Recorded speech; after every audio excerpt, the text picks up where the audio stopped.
let me come to the introduction of our panelists and invite them one by one. Let me start with Professor Ganga Mukhi. She has been an educationist and especially in the world of filmmaking. Let me invite Professor Ganga onto the virtual stage with a big round of applause. Hi, everyone. Hello, welcome, Professor Ganga. Thank you. Thank you, sir. Let me now invite the next panelist. She has been a passionate artist and has also been teaching art, design to students for several decades now. And she leads the design faculty, design and art faculty at Flame University, Pune. Let's welcome Dr. Suniti to the virtual stage. Hi. Hello, ma'am. Good morning, everybody. Hello. Good morning. Next up is Professor Priyanka. As you can see on the screen, she is a studio potter, a mural artist, and many more things that she does. And she is also associated with a university based out of Pune, which is MIT ID, which is a specialized university focused on design, teaching, and design education. So let me invite Professor Priyanka to the virtual stage. Hello, thank you. Hello, thank you very much for joining us. And now let me invite the moderator for the session today. That's Professor Shrikant Egbote. He's also a design faculty at MIT Institute of Design, Pune. And along with that, he has been a corporate professional leading design functions at technology companies as well as in the international banks. So let me invite Shrikant as well to the stage. Thank you. All right. So with that, let me hand over the stage over to Shrikant and for the panel discussion. Thank you very much. Absolutely. Thank you. Thank you, Parijat. Welcome all the panelists. Thank you for the opportunity, right? And yeah, so I would like to start from, all the interesting images that you showed, Parijat, in the beginning of the webinar, right? So before we jump on to what is design, because design has a roots in arts, right? So let's try to step back and get everybody's view in terms of, what is the importance of art in life? Because as we know, that's the foundational, right? Art is something that makes us human because it is dealing with our emotions, our expressions, and multiple forms of expression, right? And that is what is, a foundation for a design field. Now it is changing, it is evolving, the field of design, but the foundation remains the same. So let's start with that foundation and try to, get some view in terms of why art is important in life. So maybe any one of the, panelists, maybe I can request Professor Suniti to kind of just quickly, dwell upon this topic. Why do you think art is important in life?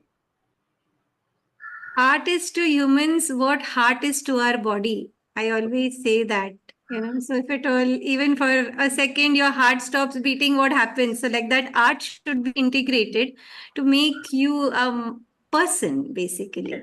Yeah. So That's what makes you a human, right? yeah. Yeah. Priyanka, Ganga, you have any other views? I think everything we do is art. Like we can't separate art from our lives. We listen to music, we watch movies, everything is art. So we can't really ask this question how important it is. We can't be without art. Absolutely. Any art form. Yeah. Yeah. And I think that's a great point because it doesn't have to be in the museum, but it can be every day around in every aspect of life has, aspect of art in it. Yeah. So that's a good point. Yeah. Ganga, you have anything? Yeah, I was just, I mean, it's beautiful line that ma'am has spoken, Suniti ma'am, that from, I would say from morning to night and from the moment of birth to all our lifetime, art actually is something that gives a beauty of purpose to our life, in the sense that the moment the child is born, you sing to the child, right? And you narrate stories to the child. And so this is the world that the child will enter into. And every day, from morning to evening, when we simple things of even preparing food or serving food, it's the food is the content, and you give a form to it in the presentation, then it looks so inviting, and then we enjoy it. So that presentation is that aesthetic that you add to anything, and then it's the joy of consuming it. So art brings us that joy. Correct. Yeah, so content and art cannot be separated. Content and form cannot be separated. So it's True. body and heart, like she said, cannot be separated. I think it's a great metaphor. Yeah. What is hard to like?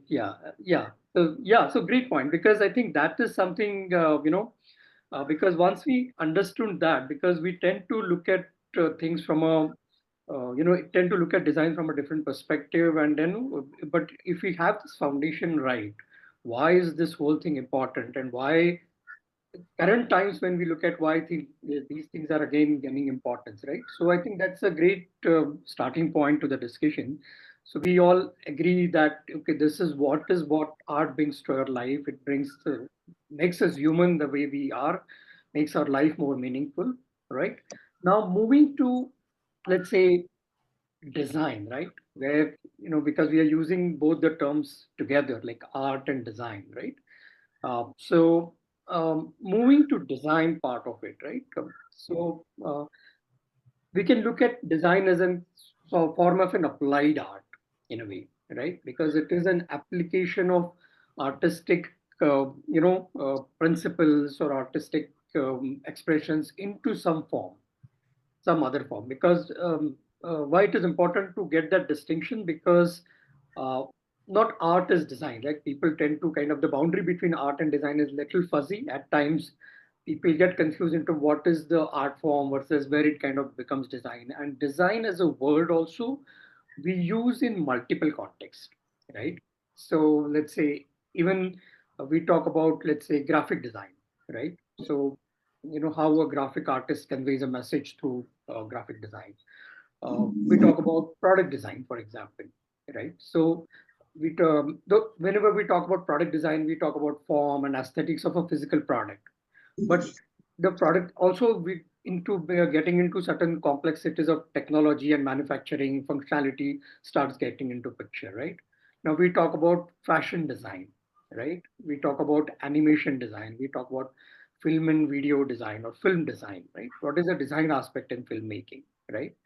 Now, taking on the technology side, one's product is related to manufacturing technology. So the entire thought process that you apply to a graphics, how can be applied to a physical product which is manufactured? It's a functioning product. And I think in the beginning, Parijat gave an example of a Johnny Ive, like how Apple products are designed, right? It is the entire design thought process, all those principles applied in the context of a product design, right? Now, going forward, we can apply that to digital product. That's where interaction design comes into picture, right? So things are just not physical, but they are digital in nature, right? Now, so again, going back to Apple products, it's not just form, right? It is the interaction that you have. It is the entire experience of interacting with that product that you get, right? And then not just one single modality of interaction, not just screen-based interactions, but now we are talking about voice-based interactions. Those of you who are using Alexa, uh, they would be aware that okay, there are different types of those who are using games, playing games, video games. There are multiple modalities of interacting with the digital artifact, right? So that's where it kind of makes it important to understand the distinction between art and design, right? And how or artistic attitude manifest into multiple uh, aspect of design, right? And most important, why it is becoming important now. Suddenly you see so many people talking about having creativity at work, having creativity in everyday life. This whole notion of design thinking coming into picture, right? So, one of the reasons, the way I look at it, is because there's also an economic reason to that. Because now, as the economies grows, right, um, people have people want to go beyond just functionality. They want to do something more with the product. They want some more differentiated experience from the products and services, right? And that kind of makes it more, important to integrate um, mm, design. So every kind of industry, every kind of function is now talking about integrating design into it, right? So, that's one change that I see, particularly in the Indian context, why there is so much of awareness about design to be integrated into various things that people do, right? From interior to products and to services, right? So, do you have some views in terms of why design and art related things are gaining a little more importance in current times? See, one thing that came to my mind when you were speaking is that right from the beginning, if you go like rock art was always there, Mm. and this desire to create and the desire to design, because we see beautiful art down the centuries, right?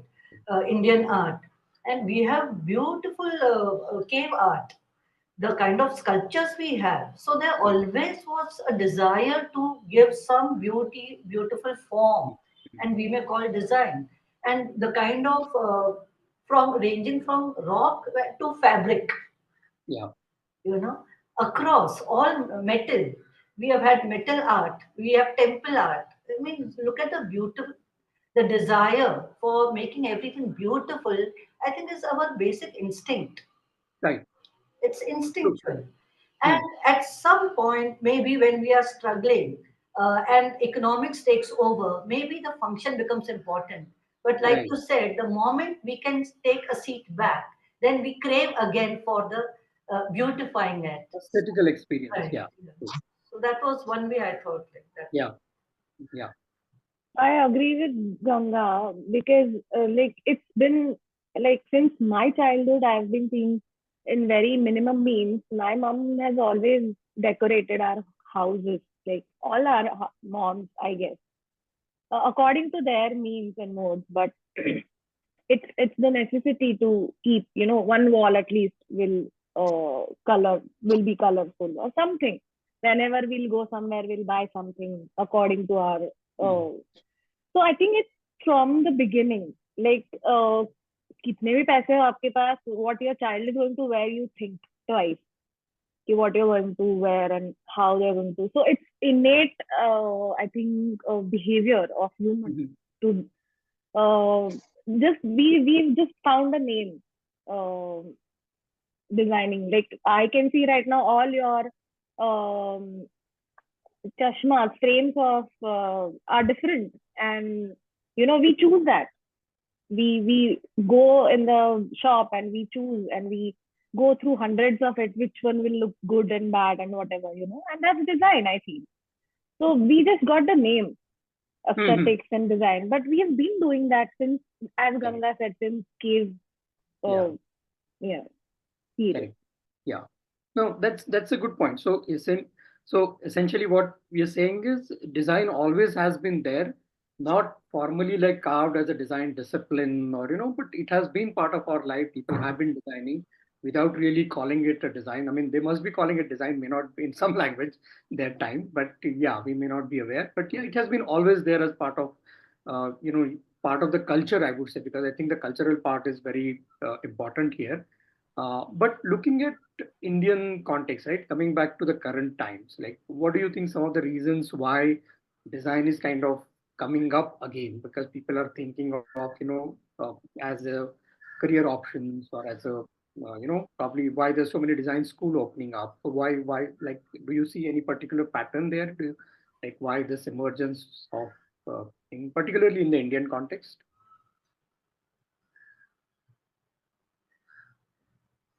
Yeah, yeah. I think I always say design right now in India is what engineering was in like 10 years or 20 years back. Right. It's booming because I feel because of the economy, like we are a little bit stable, we have that stability, and income sources have increased, in spending capacity has increased. So I can now think of designing or wearing designer clothes, and of course exposure because of internet.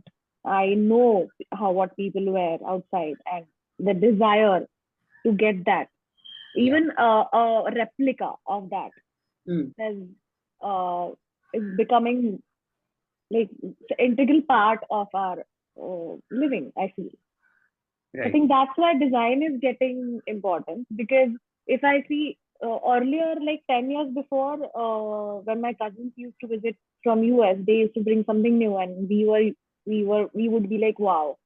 And now we all know, like we don't have to wait till December till they come and they visit home and they show something to us. So we all know. So the exposure is also a big plays a big role, I feel. Correct. So I know there's something designer, let's say lamp in the market, which by touch gets enlightened or whatever. So I know that. So if I like it and if I desire it, I can get it. Right. It has become that simple. So that's why designing is becoming more important, I feel. Correct. And that's how the market evolves. Like the need follows. Yeah. Professor Suniti, you have. Yeah, thank you. Points well taken of what Professor Ganga was speaking about, it being ancient, and what Priyanka spoke about, it's innate to our culture and nature everywhere globally. That's why you see folk art also, people who are illiterate also create.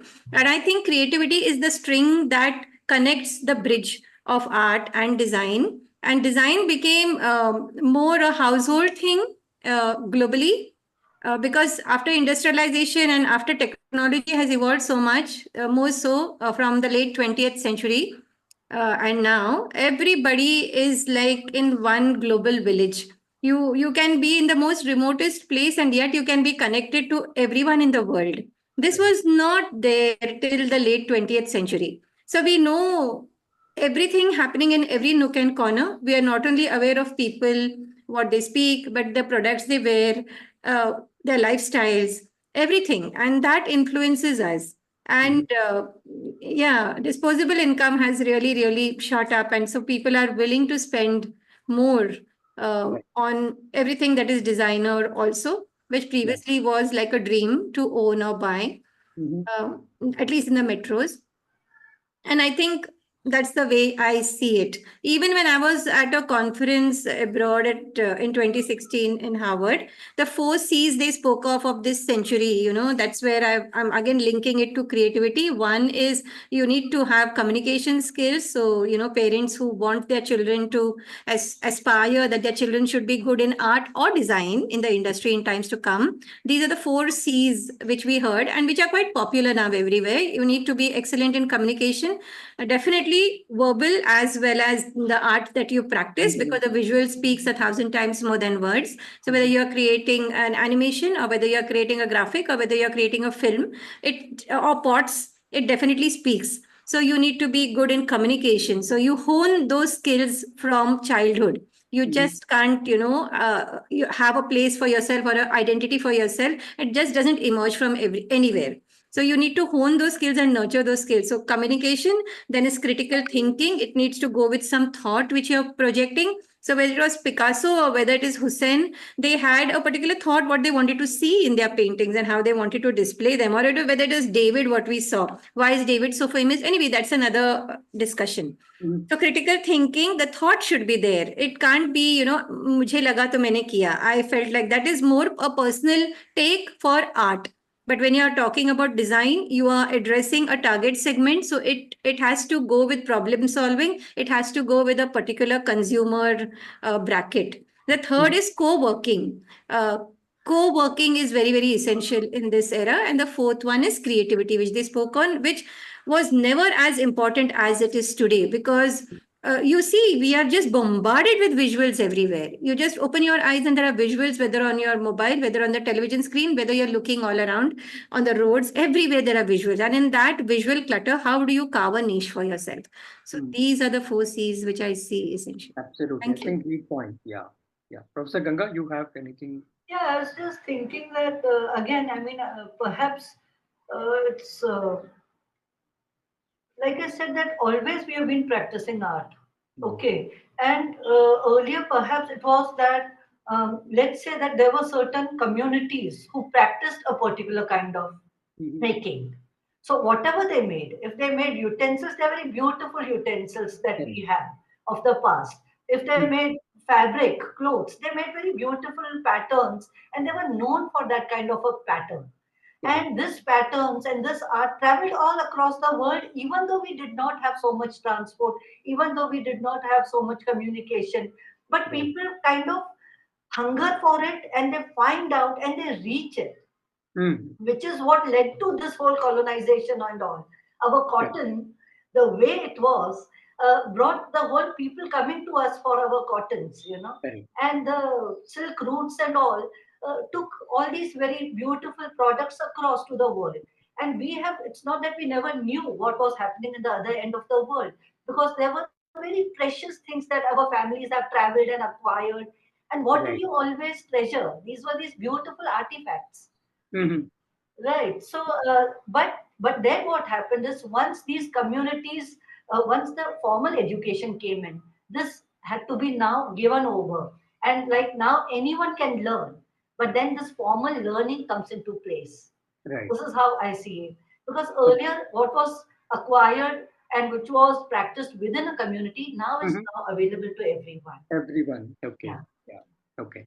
Yeah. So I think that's a good segue into the next question that we want to discuss, which is about becoming an artist or becoming a designer, right? How do you become one? Because we've understood why it is important. It has been there, and for it's culturally relevant. I think it will be important. I mean, it's interesting to look at how do one become a designer, right, with a formal education and all that. So now, since we have such a diverse and very interesting panel, right? So maybe it will be interesting to look at individuals like stories in terms of, because all of us have kind of gone through certain, career navigation, different paths we have taken, and now we are here. So maybe it will be interesting for even the audience to look at individual path quickly, like in a 1 minute summary of how did you navigate your career, where did you find something, that could be an interesting discussion. So maybe Professor Suniti, we can start with you, like in a short summary of your career progression, if you have to tell to the audience.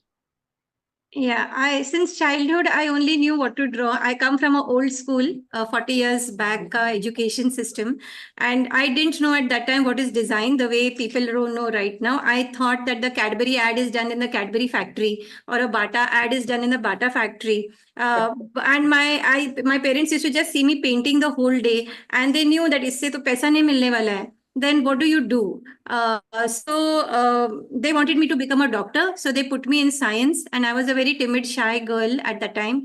And I couldn't voice my say, nor can I do it today, because that is the sanskars we had since ancient times.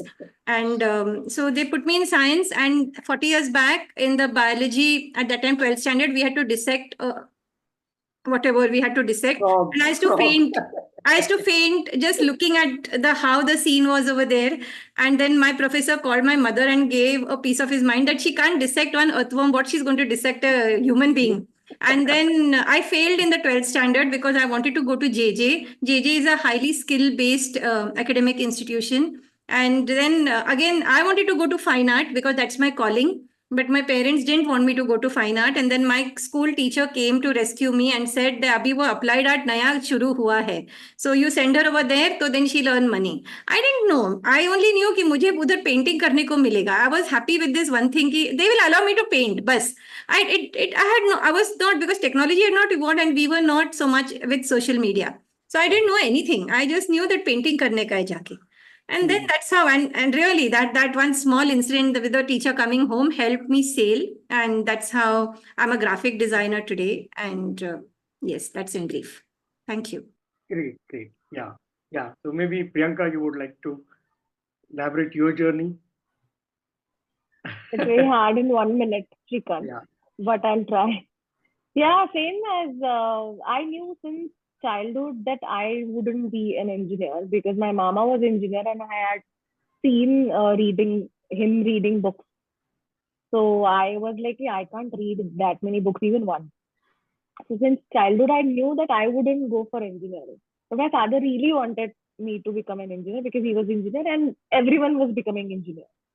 So actually, his counseling was done when the career counseling ka jo time tha, his counseling was done ki how she is more perfect for art because since childhood I was very good. I have learned classical music, classical Kathak I have learned formally, and so I never knew that I will go somewhere in visual art. And then after 10th, while exploring what do I like, what do I want to become, I started observing that I am good at drawing and I can do that. And my mom and dad were never ready to send me away from Pune.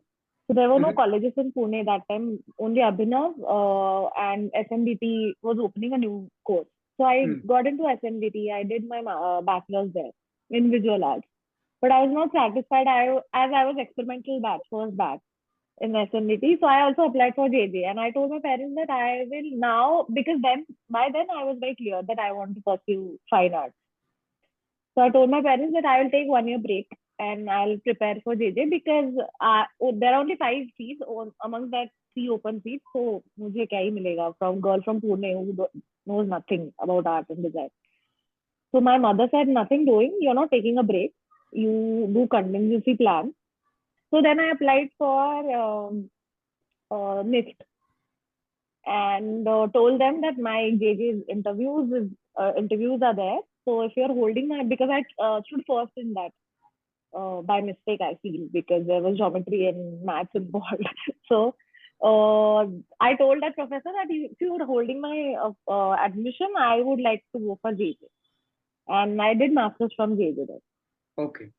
And then I found pottery while doing that, like clay as a medium of expression while doing that. And since then, I've been doing that.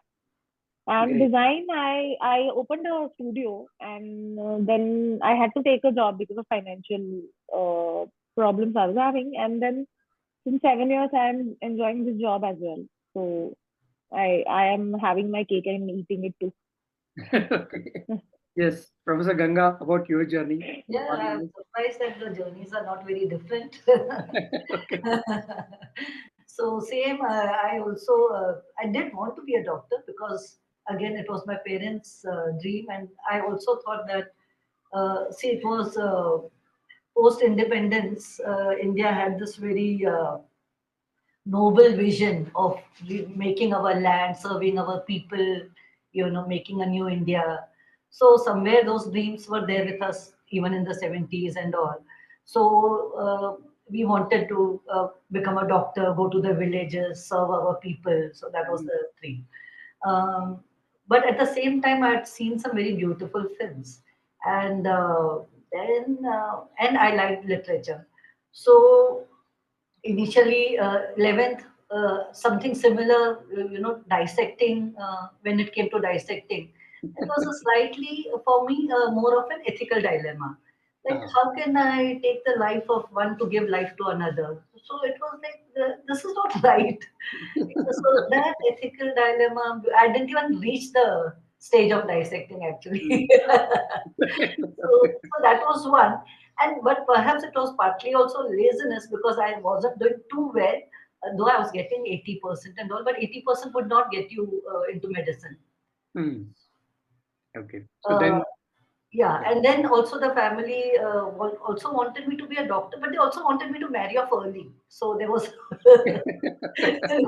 they didn't want me on their hands for so long, to finish medicine.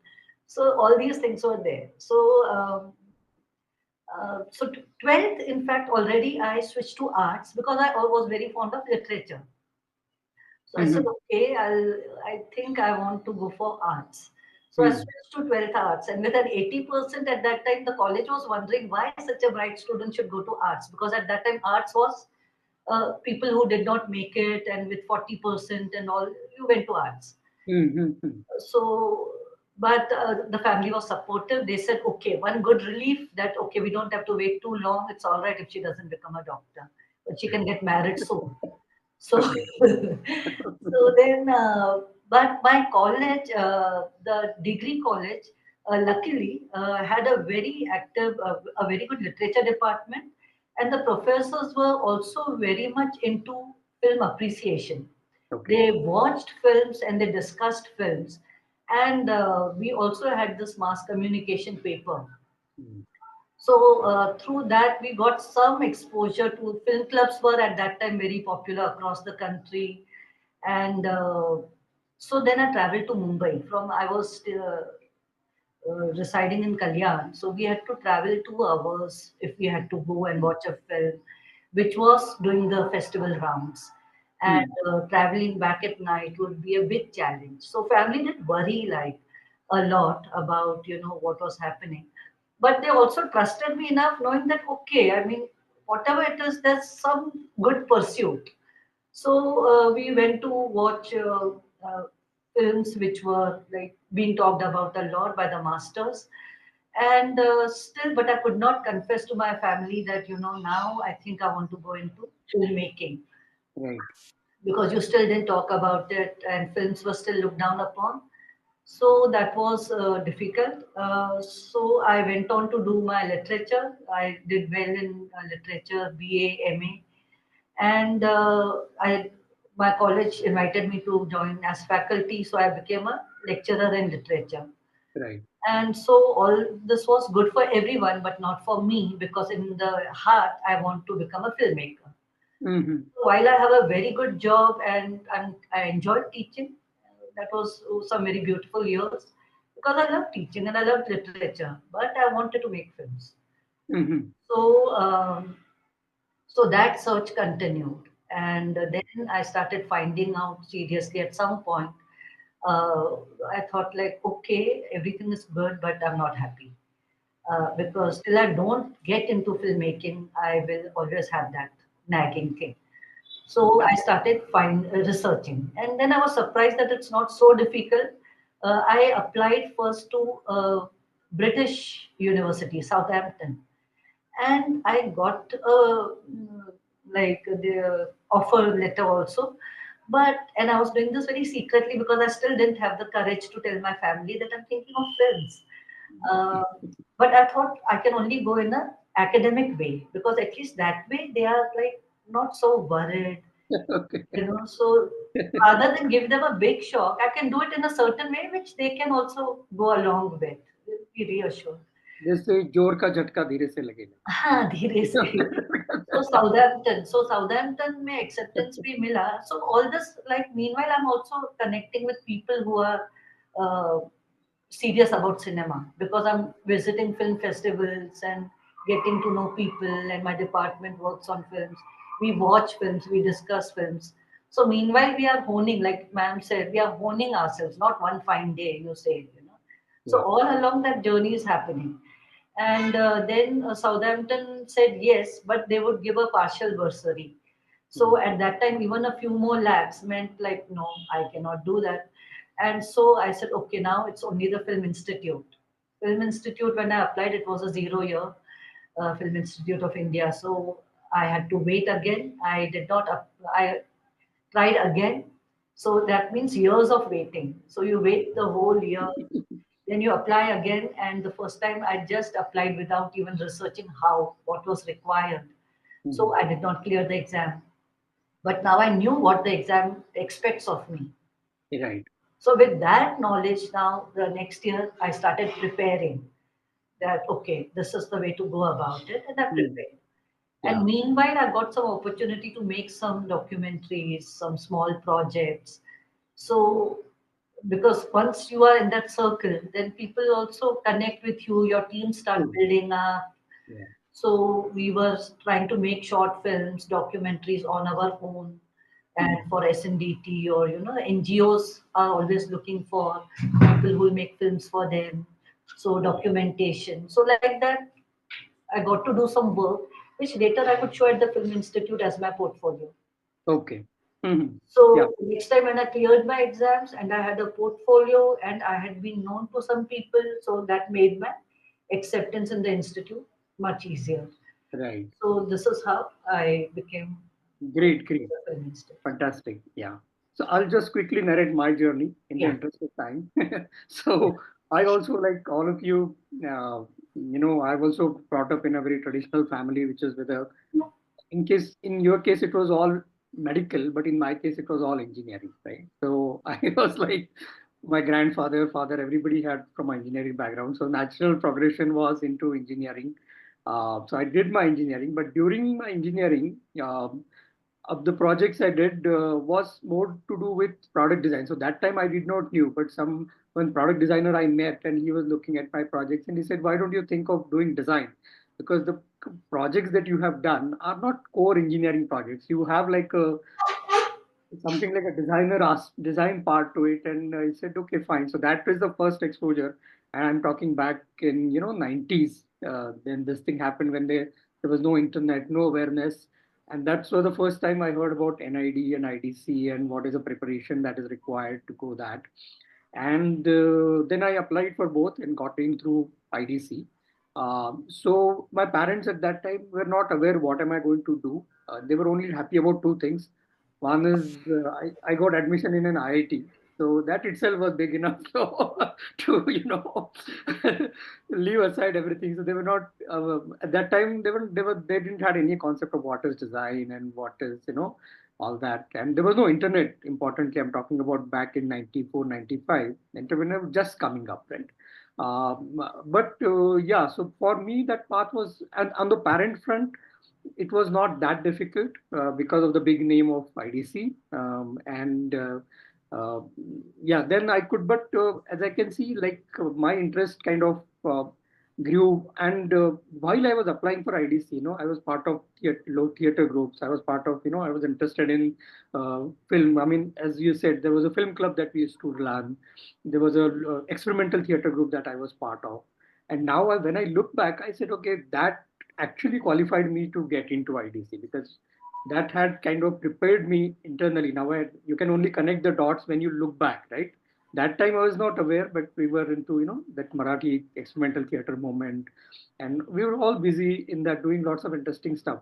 But that inherently helped me to crack IDC. So and then I'm into product design. Then so the tech part, so I'm just trying to marry the design aspect and the tech. That has been always my 40, and now this translates into UX design, which more to do with digital aspect, right? So that's roughly my journey. But just to sum up, right, from all the panelists that I think one thing that is coming up is at some age point is each one of you had a sense of what you like and what you don't like, right? Now, everybody, one common theme, I mean, one common story that across all the panelists is there's a pressure from parents, right? But internally, you will be to do something else. But internally, now some people do succumb to that pressure and, try to lead the career that they don't want. But I think one thing that is common in you is you had that courage to understand or to voice out what you like and what you don't like, or what is it that you are in it, right? So I think that is from, I mean, there are a lot of, yeah. So maybe Parijat, yeah. So in a way, this connects very well to the whole Ikigai philosophy that is there, right? So I think if you look back all your careers, right? So there was always, what are you good at, what you love. You had like you discover over the years like what the world needs, and then as you become a professional, you also need to think of what you can be getting paid for, right? And that's the center spot ikigai that you get as you progress, right? And it's not the important point I think I want to make is it's not like a 1 year process. Like it takes time. But that struggle to discover yourself, that struggle to find out what activities will be paid, what do I like, what is it that the world needs. So if we have this ikigai kind of a concept in your mind, even for the budding designers, um, I think that will be very interesting. And I think there are a lot of new young students who are joining. So I think it's important that you as a student develop some sense of what is your inner calling. Now it's too early, I understand, right? You may not have a clarity because it's very easy said than done, because we've got this clarity now. We at this stage in career, when we look back, we say, oh, this is what we were trying to do, but you may not have that clarity. And that's why I think MaxxUp like platform can really help you discover those passions. So there are, and in everybody's case, I think there is somebody who came to rescue at the right time in your career, right? So to counsel your parents, right? So this could be MaxxUp in your life that can help you find out the right career path. And fortunately, I have one good positive change that I have seen over the years is the parents are a little more open to multiple career choices. It's not that like only engineering, medical, administrative services.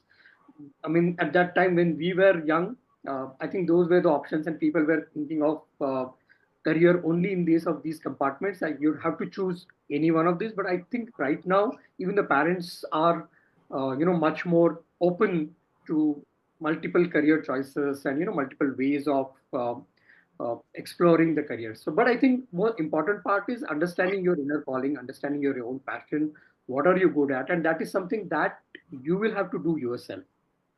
This is nobody can help you, neither your parents, neither, I mean, people can guide you, take up the path, your mentors can help you get into the path, but what is your inner calling? And that's a continuous process. It's not like an overnight process. You say, yeah, it is, yeah. So it is like every year now we still feel, oh, is it right? Is it, this is what I want to do? I mean, at this age, like after 50 also, we still question ourselves, okay, what is the right thing to do? But it's a lifelong process, and that's how your career progresses. But yeah, I think great, all your stories, I personally enjoyed a lot, and it's like very encouraging. So that now personally, like for example, since all of you come from a very diverse field, right? Since we are talking about uh, having a career in terms of design, right? So let's say for the benefit of all the students and parents who are part of this webinar, like what are the core competencies, or something that they should look for or they should have before thinking seriously about a career in arts and design? So maybe in individual fields. So like, because each field will require a different set of competencies and different attitudes, uh, that is something if you can highlight on, I think that will be good. That will be beneficial for students to help them discover themselves. So let's say from a graphic design perspective, Professor Suniti, if you want to kind of highlight what are the competencies they should look for. Yeah, can I share my screen, please, so that I can visually represent? Okay.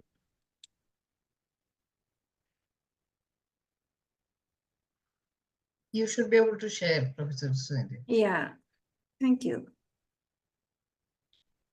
So, are you able to see? Yeah. All right, so this is a book in my hand which I have designed. This is a cover page, and I'm showing you some pages in it and how it has got a combination of art as the main thing. But eventually, when I'm publishing a book, it is a design. So I need to have my design sensibilities also for whom am I presenting it. So here you can see something in calligraphy. You can see all these things. You can see art. You can see definitely brush. You can see watercolors as a medium. Again, you can see calligraphy. So you can see watercolors, you can see calligraphy. But then when I'm thinking, so this is all art. But when I'm thinking of it as a book, then I have to think of what is the size going to be? What is the cover thickness going to be? How many copies do I want to publish? On which source do I want to have it? So that is where the designer comes into picture. So I think definitely being with art, it gives you your aesthetic sensibilities, which doesn't come overnight, which doesn't, sorry. You have, sit up straight. You need to have a Aesthetic sensibility, like which Mama, right? Mama also is able to identify that thing. What happened? I think somebody's mic is on, but yeah, we can continue. Yeah. Oh, I thought no, somebody's saying something to me, so I No, no, waited no. to I think listen. Sorry, the sorry. mic is actually. Yeah, so fine-tuning aesthetic sensibilities, which doesn't come overnight, and it is a lifelong journey. Even today, after 40 years, I still dabble with colors every single day. Let me show you this another campaign. This is not done by me; it's done by my friend, but I'm trying to show you the linkages. When I'm drawing this, if at all you just see the crocodiles and all, then it's a graphic design representation which has got all the elements of design. You have line and shape and color and form and texture, everything. But eventually it is communicating an idea that for Peter, which is a client. So that is where the design comes into. So you could, once you're into artistic pursuits, it is such a big ocean that whether you want to do graphic or whether you want to do photography or whether you want to do painting, oil painting, watercolor, everything is very different. Or film, like in design, my son is a sound engineer. I didn't know that, a sound designer, engineer, whatever you may call, I didn't know that such a discipline existed. But times are evolving and things are changing. So you can see a continuity, you can see the color scheme continuity, a concept continuity, and that is how the art has come into design. I'd like to show you a graphic representation wherein, even if at all you're representing something graphically. Okay, now this is a graphic, you are just taking a shape, but then you're exploring different ways of how are you. So you need to be curious, and in our schools the education system just very nicely butchers our curiosity and creativity, and then it becomes very difficult to think what if possibilities. So I think art is a nice way of keeping that alive, because you're continuously thinking of what if, the possibilities. So you can see all these are just 5 stars according to the logo of the client, but they have been expressed in such different ways. Now this doesn't have color, it is black and white, but still it is so powerful that you cannot forget it.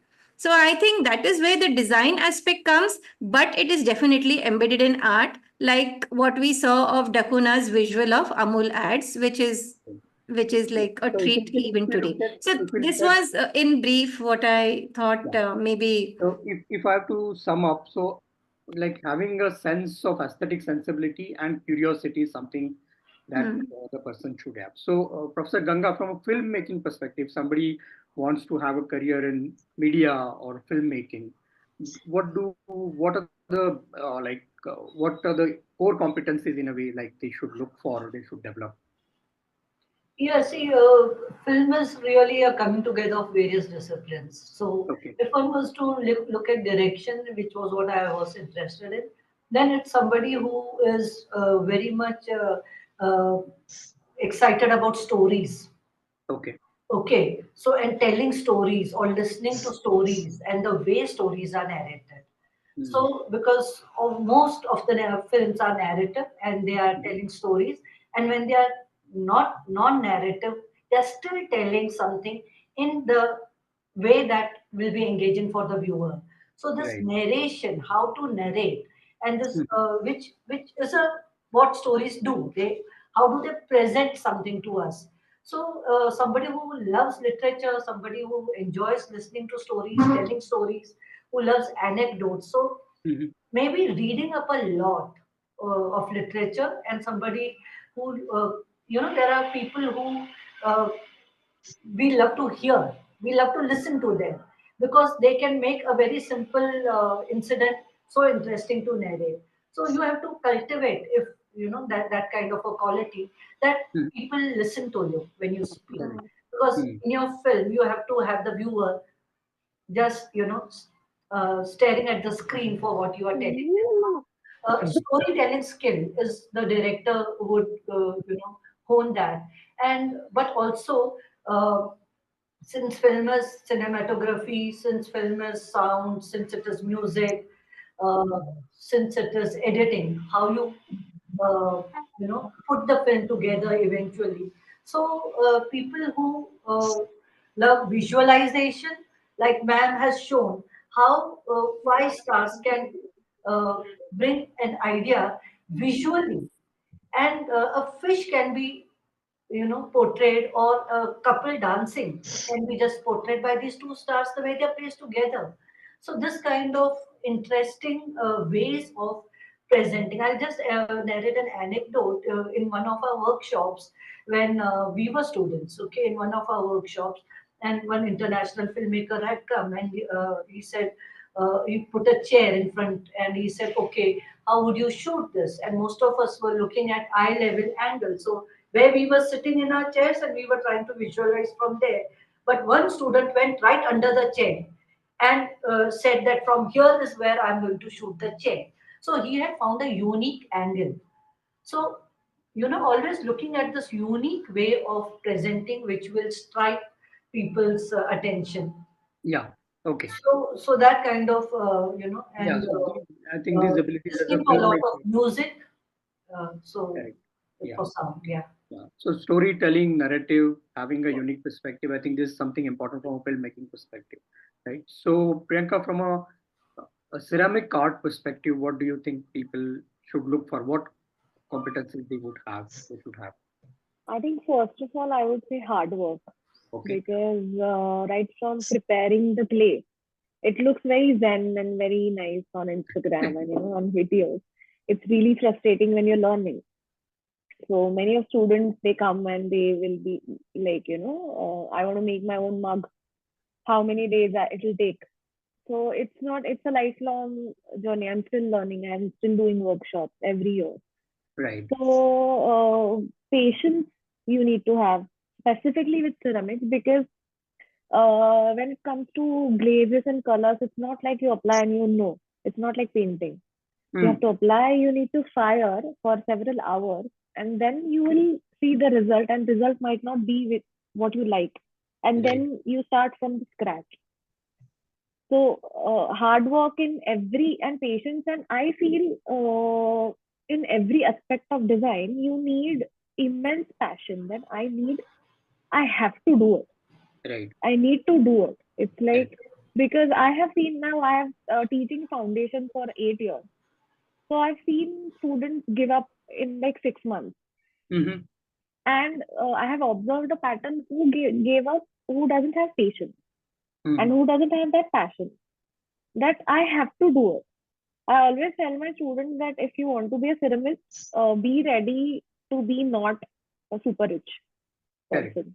Because ceramic is a equipment heavy field, and you have to invest a lot. And after few years, you might gain something, you might not gain something. So it's as every business. Right. So you have to balance that as well, because it's a cusp of art and business and craft and all those things. Correct. So you need to good at selling things as well. So that aspect also. If you are not, then you can take help, of course. You need not be all the things, all the above. But baseline is you need to be hardworking. You need ready for hard work.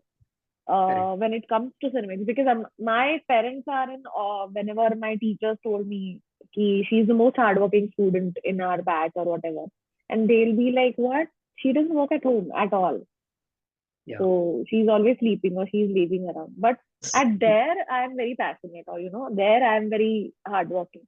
So I think you need to find your passion, then you will work hard. Correct.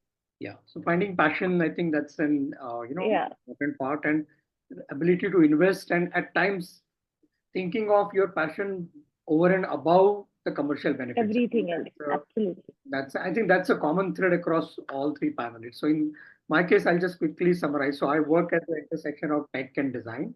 So for somebody who want to pursue this kind of design career, I think you need to be passionate about both the things. How is tech impacting people's life? What you can do with tech, right? And then what is the role of design in tech, right? And then again, I'll go back to the point about Johnny Ive and Apple and all that. Why Apple products are so important? Because they are a very good combination of how tech is designed. So it's not just interactions, but how the tech is designed. So all these design aspects which are weaved into while the tech object or tech artifact is created, and they are like beautiful artifacts that people love using, right? So yeah. So in the interest of time, I think we have already over an hour. So it's a very interesting discussion. I'm personally enjoying it a lot, very insightful. Yeah, but I just want to kind of quickly give some time for Q&A also. But just before we go on to Q&A, just quick, because I think there are students here and parents as well. So we'll touch upon like what are the avenues if somebody wants to pursue a career in design. So I think one important point is important avenue is having a formal education in design. Like there are so many design colleges across India, right? And they offer a formal 4-year bachelor's degree in design. They also offers a 2-year master's degree. Now, within the design schools also, there are two types, I would say. So one are like what I call it a classical design schools, like NID, IDC, and those kind of things. There are new type of school, I think, where Professor Suniti teaches, which are more liberal art-based design schools, where the curriculum is more guided by the liberal arts curriculum. But still, the design perspective is there, and I think one good part is with the new education policy coming into picture, there is a good avenue because people, usually students have confusion in terms of which branch should I take. I like graphics also. I like animation also. I like products also. I like doing something with ceramics also. So what do I do? Because that's a so one thing that I would definitely like to mention is the design field is now becoming very interdisciplinary. The the boundaries are kind of being blurred, right? And there's a concept of major and minor subjects. Like you can be major into graphics, but do a minor into UX design, or to do a minor into product design, or whichever subjects that you like. My appeal to you is look for all the design schools that are there, and there are entrances to do that. There are formal entrances which are done at the national level, which are also done at the school level, and go through. And there are ways of preparing for these entrances as well, because the competition is increasing. So find a good mentor who can help you prepare for these entrances, and then appear for this, and you can go for a formal education in design. So besides that, Priyanka, you would like to add something? Yeah. I would just like to add where there is confusion. I have seen, as I say in foundation, they have to decide. So I've seen confusion. So I always suggest them try it. Go and do it 1 or 2 months internship at whatever place you want to try. Let's say it's a ceramic studio or a graphic studio or a product design studio, animation studio, and just be there. You don't have to. You just bring coffee to them. You don't have to do anything, but just see what all goes on in that studio. Even while filmmaking, just be on set. Go get permission and be on set and see what all goes through. So I always suggest my students that experience that and see if it's your cup of tea. Because it's online survey and online study and reading about it is one thing, and experiencing it in first person is another thing. So I always suggest students that go and try it in your vacation time, and you just try it, and then you will know. Then the confusion will reduce by a lot. Okay. Yeah. So from a filmmaking perspective, Ganga, you have something like how can people pursue formal film education? I think you are on mute. Yeah, I'm sorry. I second Priyanka totally in what she said is that you begin exploring from with somebody who's already doing it. So getting involved or getting connected with people who are making films, going and just watching in the beginning, because nobody would you can't just jump into the when somebody's making without an expertise. So, but go and observe, and then maybe small things that you can do and you're allowed to do, you do. And by and by, you know that yes, this is the area I want to go into.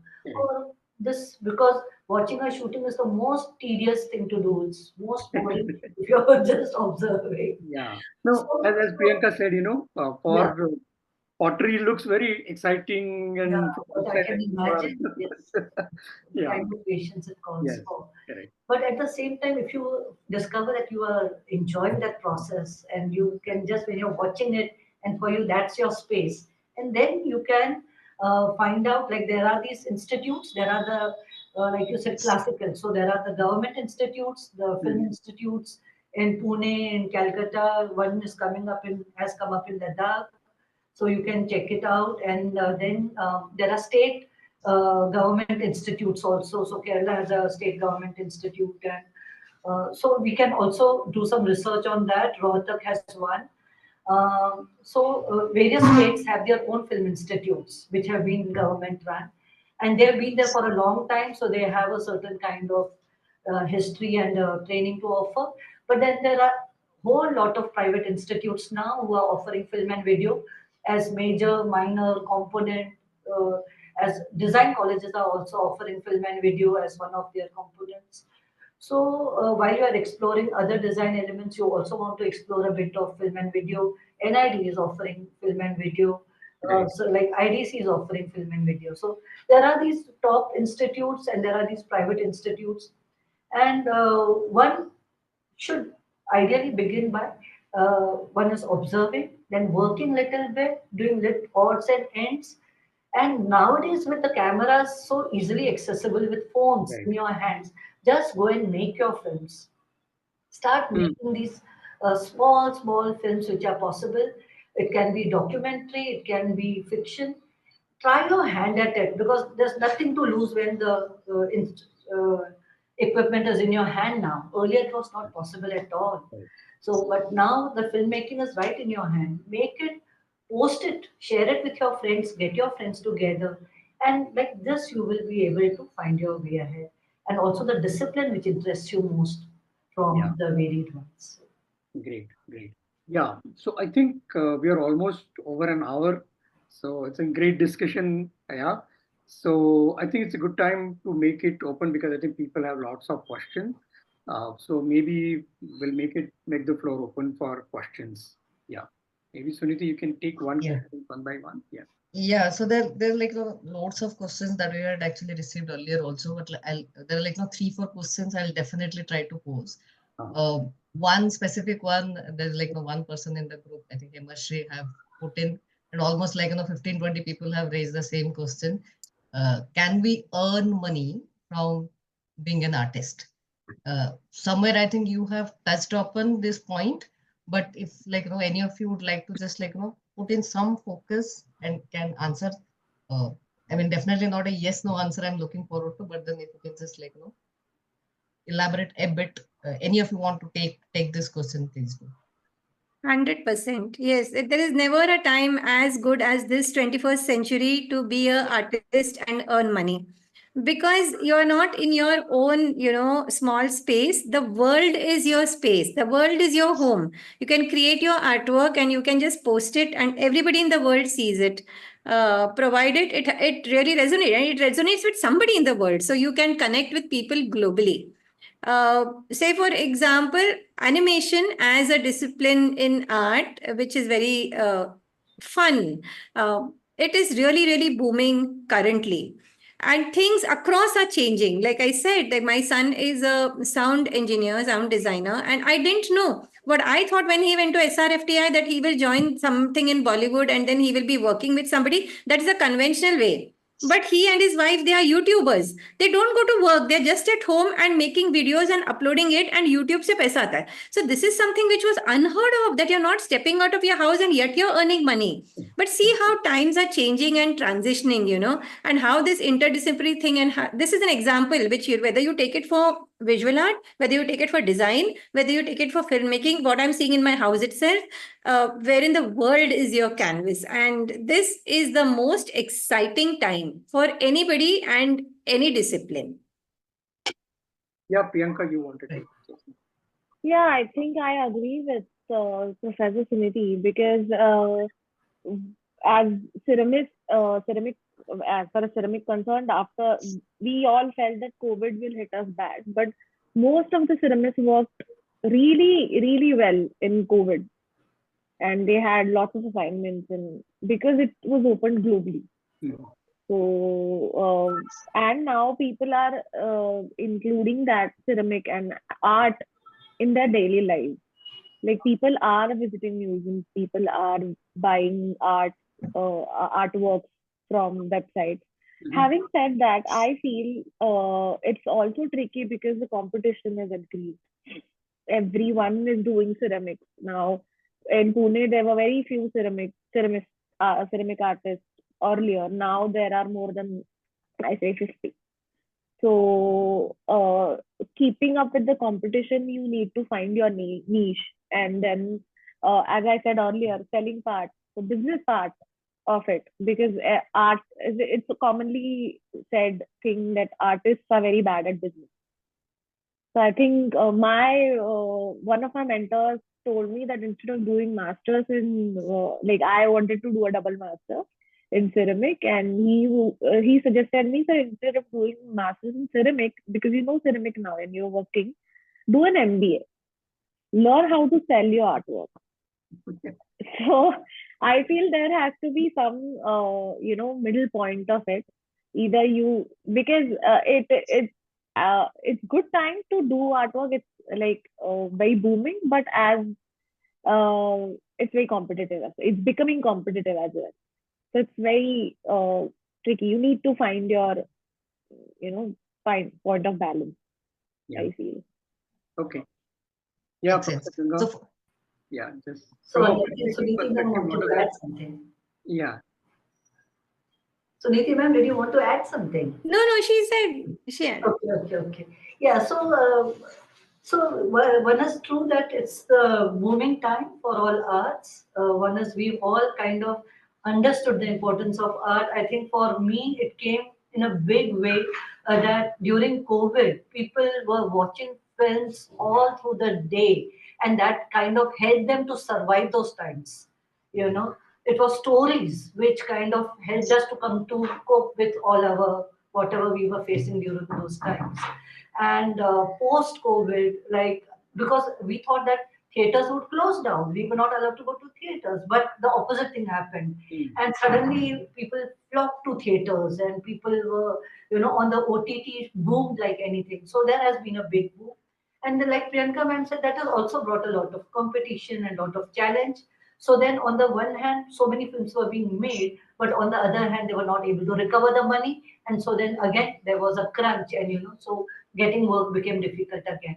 But if your heart is there in your work, then these are the challenges that you will still be able to reckon with, because you know that okay, I want to do this. Okay, you've got to be prepared. You've got to be prepared, like in any other business for that matter. A doctor today, if you say an engineer today, whoever, CA, they will have to set up their practice. And even as they set up their practice, the world is changing so fast. They may also find that they need to keep up. So this is the trick of the trade, that you work the hardest that you can at any point of time, but you are willing to put in that work because you love that work. So then you work very hard, and of course you've always got to be prepared for the ups and downs. There will be downs, of course, but there will always be an up also if you stayed long enough. So sustaining is the key word, I think, through it all. And money will come. Money will come. Money is there. You do your work, you find, and it takes time to discover your style. Like said that I've been, and even now I'm discovering. Priyanka said that even now when I'm doing my ceramics, and that is the growth. That's how artists evolve, and that's how we go to doctors who are senior doctors because they have experience. So staying power is what I would recommend. Okay, great. So for sure, I think it's a good news that yes, you can make money. All of you who have had that question. A couple of more questions which could be very relevant, because the people who are in the call are primarily from you can say high school background, uh, are from a high school background. So either they are teachers or parent to students who are in the 9, 10th, 11th, 12th kind of students. So there is always that confusion that, okay, should we really look for humanities as a stream after 10th, and then you grow like that, or if somebody is in science, they can also think of doing it parallelly. So that those kind of decisions, I'll just put this question. Maybe one person can take it. Shrikant, if you would like to answer this, whether it is stream agnostic, can we look at it in this way, or it is something you should definitely go for arts after 10th, and that's how it should be. I think being a student is important regardless of what you study. Being curious is what is important regardless of what, stimulates your curiosity. I think these should be your catchwords. And then now there are so many courses on Udemy or whatever. You just go there. Like Priyanka said, explore. No, who's stopping you from exploring? Unless and until you do it, how can you tell yourself whether you want to do this for the next how many years? And in हमारे ज़माने में 40 साल पहले a person who was a chartered accountant or a doctor or an engineer did it till the end of his life, retirement उसी में. Now you don't know next 5 years what is going to happen. So unless and until you stimulate your curiosity continuously, it is like, your cleanliness is your responsibility. Similarly, your happiness and your stimulating your curiosity is your responsibility. It is each one's responsibility. If we don't do it for ourselves, nobody's going to come and brush our teeth for us. Nobody's going to come and tell us what is going to happen next 5 years down the line. You need to be there very, very, eager to learn. That is the only thing, and that is where the interdisciplinarity comes into picture, wherein yes, I want to know, okay, I'm a designer, but then how is this going to work? Whatever I have created, this gadget, for what age group is it going to work? If it can it have a different color, if at all I'm targeting it to the college girls, if at all I'm targeting it to the corporate men, then over here I'm thinking of psychology, over here I'm thinking of marketing. So here you have not only looking at the aesthetic appeal of it, the functionality as an engineer, but you're also looking at psychology and marketing. So there are so many disciplines at the same time. So that zamana wherein you're only thinking in a silo, wo chala gaya. So we are in the 21st century, and then interdisciplinary is the way to go. Yeah, and just to add, right, so as I spoke in the beginning, right, there are multiple types of design disciplines, right? Now, some of the design disciplines are closer to applied art, like for example, filmmaking, pottery, or graphic design, right? Whereas some design disciplines are more suitable for science-based background, right? So whenever you get tech into the picture, right, then people who are little are best of both worlds. They can, probably somebody who can, people who do, let's say, digital installations or digital art. Now they have a blend of both. They understand computer, they understand data. People who are doing data arts, for example, right, and they also have a very strong artistic sense, right? So depending upon what your inherent abilities are, like even that is very clear in terms of how certain design schools also choose students, right?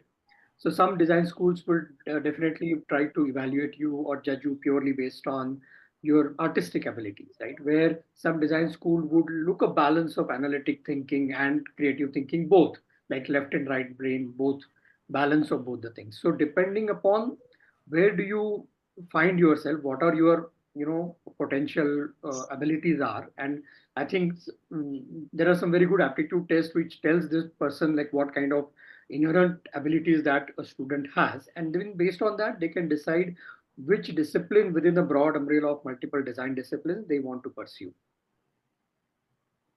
Yes.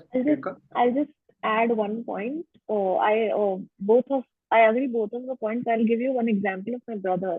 He's an industrial designer in US, and he is working on some product, and the client asked for animation, and they didn't have a budget, so he had to learn animation, and he had to animate and show the product and do an advertisement for product. So be ready to learn, like as you go, because as it's not very linear anymore. Okay. It's very intertwined. So it's not, you cannot just say I'm a product designer and I don't do animation and it's not my job to do. So be ready and be open to learn it. Like right now, we also are learning many things. I'm sure all the professors are learning. Like I learned how to write a paper last week. So I'm sure every one of us is learning something or the other. Correct. So be ready to learn. No matter what you choose, it can change. Like I learned mural design, then I went to ceramics, then I'm in design. It's not linear anymore. It's True. very, yeah. So that actually brings to another question, which is like, I think very pertinent, and some of the school teachers, they reached out asking that they are looking at offering few things in school from a visual art perspective. So if you have to like pick up couple of such skills which can be like put focus on during school times, which will help the kids to like be better off. Like any top two school skills that comes to your mind which can be like really focused on during school days.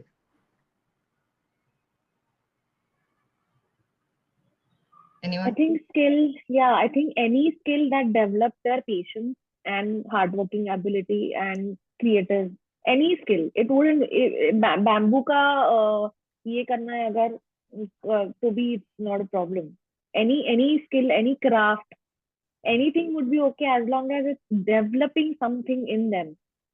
It's either sitting at one place, right now I have observed, like we all know that attention span is too less. So even if schools are increasing the attention span, that person is sitting at one place for an hour and doing something, anything, that would be a great achievement. So I feel any of the craft would help there.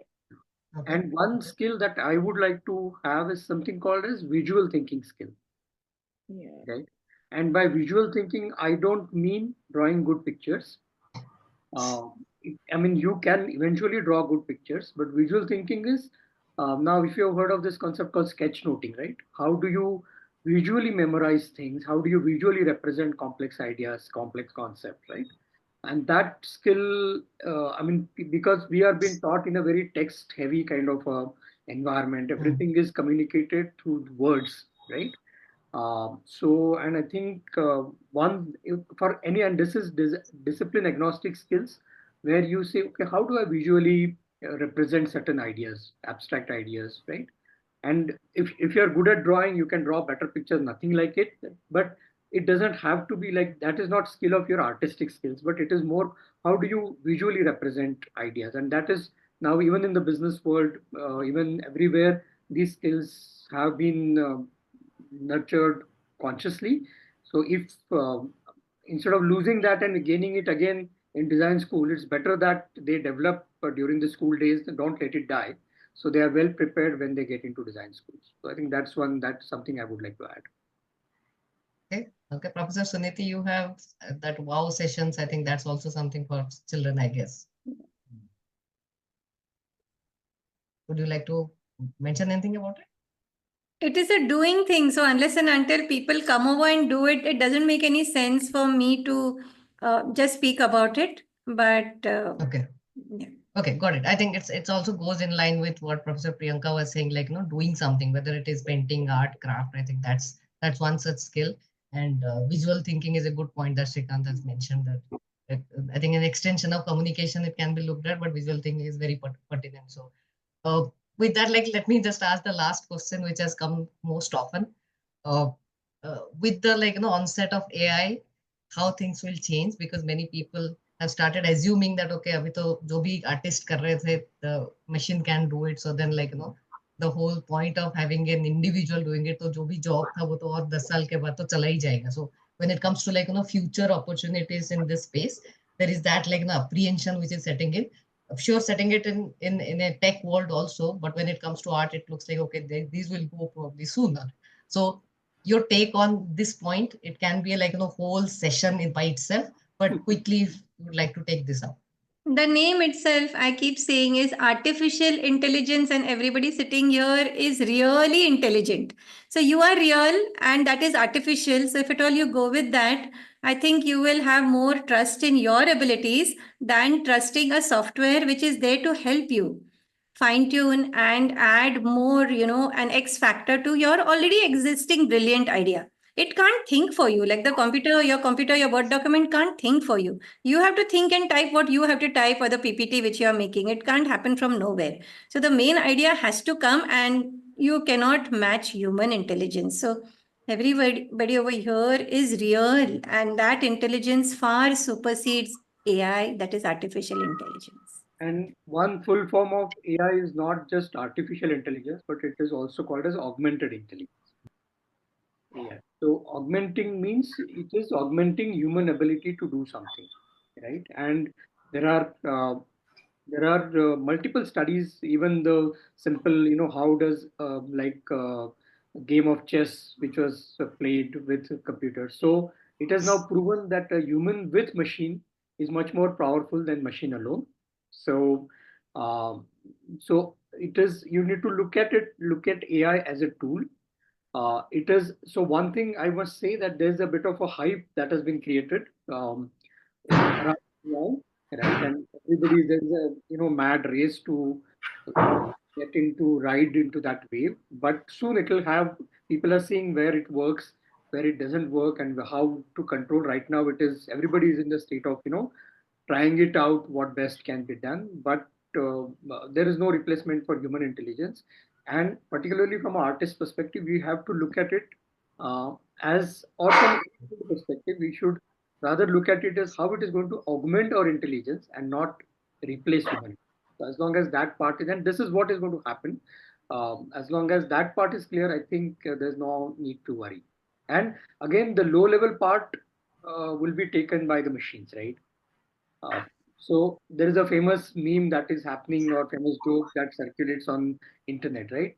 Saying that, okay, I would like to, like machines to do washing and dishes, and I do my art and my creative work, whereas AI doing creative work for me and I'm doing my washing and dishes, right?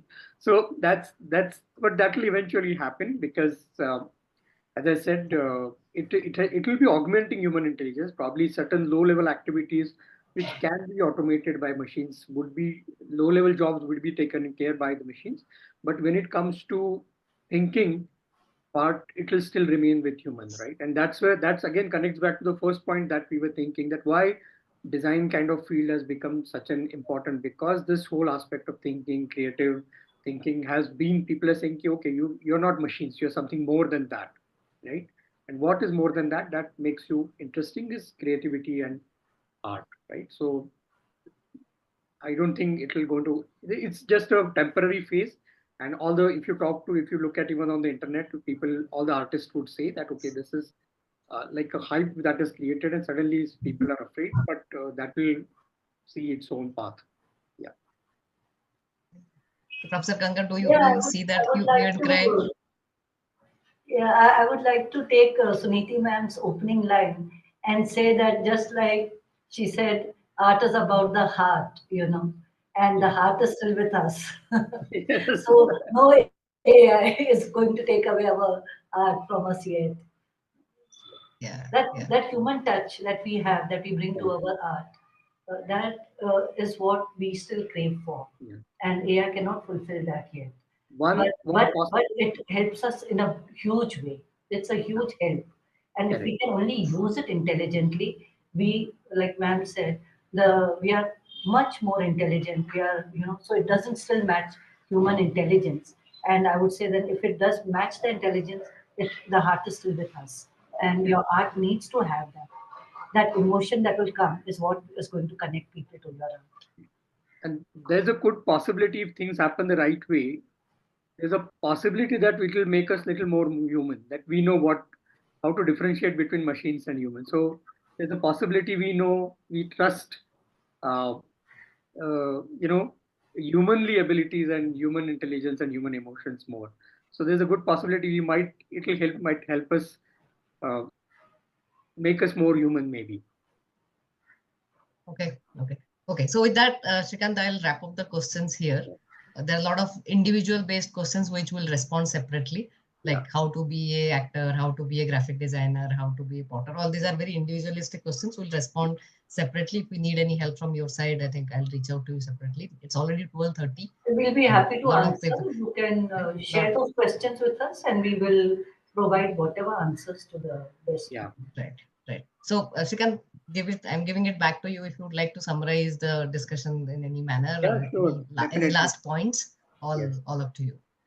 Yeah. So I think just to sum up, right? I think there are a few points which are coming up very importantly throughout the discussion. First is why art is important in human life. Why suddenly, not suddenly, but why in the Indian context now there is a greater, emergence of creativity in every field, right? And that has led to emergence of, or greater acceptance of creative fields.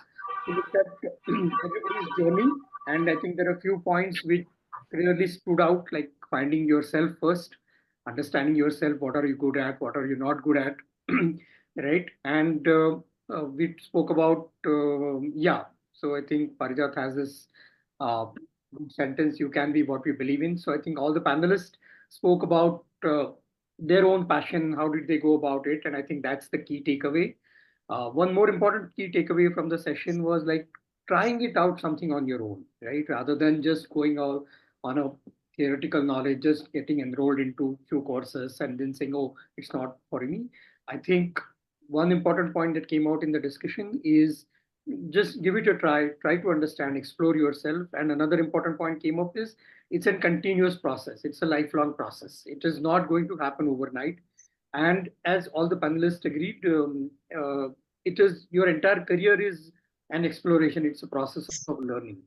As you continue to evolve, you find understand newer nuances. You understand, you learn new things, even at irrespective of whatever the age you are, because learning to learn is the most important thing that we can acquire because you're constantly upgrading in this fast moving world.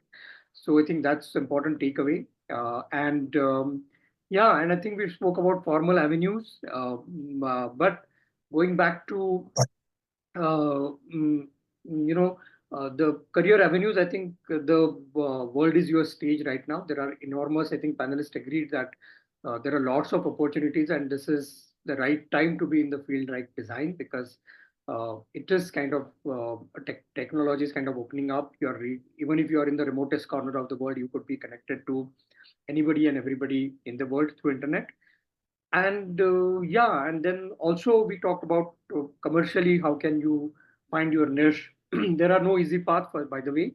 Everybody agreed that you'll have to find out. It is not that, you know, there is money waiting and, you know, you just kind of do it just for the sake of money. But in any career that you take up, it has to be like you'll have to find out your own way, carve out your own niche to establish yourself as a professional, whether it's an art related field or any other field. I think that was one important takeaway. And in the last segment of the discussion, we spoke about AI, and we agreed that you know AI is a hype. It is a temporary thing. There is something more to humans that AI cannot do, and I think that's where the niche or that's where the opportunity lies for human artist to excel or to differentiate. Yeah, so I think that kind of sums up the entire discussion. So I personally, it's a great. So thank you for all the panelists. I think it was a great. Lots of interesting point came up during the discussion. Yeah, so thank you very much, and thank you for the attendance as well. Hope you have enjoyed your time with the panelists as well. Yeah, so and thank you, Suniti and Parijat, for inviting us for this, rich discussion. Yeah. Any closing comments, Suniti, Parijat, before we end? So, just like it feels like there's no end to it, and we keep discussing kind of a thing, and we didn't realize like 1.5 hours like just passed by like that. Yeah. So thank you for your time on a Sunday morning. And this is like the topics are really vast, and as a next step, we'll be connecting with you separately and try and answer questions, and we'll reach to you for further discussions. And we'll also be hosting a separate AI based session, knowing that there is a lot of curiosity around AI. And Professor Ganga, we are also looking at hosting a focus session on film. There's a lot of interest around film because film in itself is very vast and there are a lot of elements to that. So I'm just giving you a heads up that okay, it is coming very soon. Professor Suniti, we have a lot of interest around that wow session, and we'll try and see how we can do focused one around painting and artistic expression. That's something we can really do it a little bit more. And from design perspective, there are lots of questions around design, Shrikant. So there is some people who have suggested if we can have a focus group discussion and understand more around how to get into mid-days, what all things has to be done, that kind of stuff. And there's a lot of discussion around engineering versus design. I should go for engineering, I does that, and I'd rather prepare for design kind of thing. So these are a lot of next steps that are out there, lots to do. And thank you all to be part of this journey. It's something that we have started to really support our youngsters in this process, and of course work with the teachers and parents in enabling the students. So a lot to be done, and we are glad that you were with us in this journey. So thank you so much. Thank you, everyone. And I think it's a very good beginning that people are here, and that's a good beginning they've done. They're trying to find out, and they're finding out how they have to go ahead. So that's a nice beginning. My best wishes to all of them, all of the attendees here. I think you two are doing a great job connecting all these people, and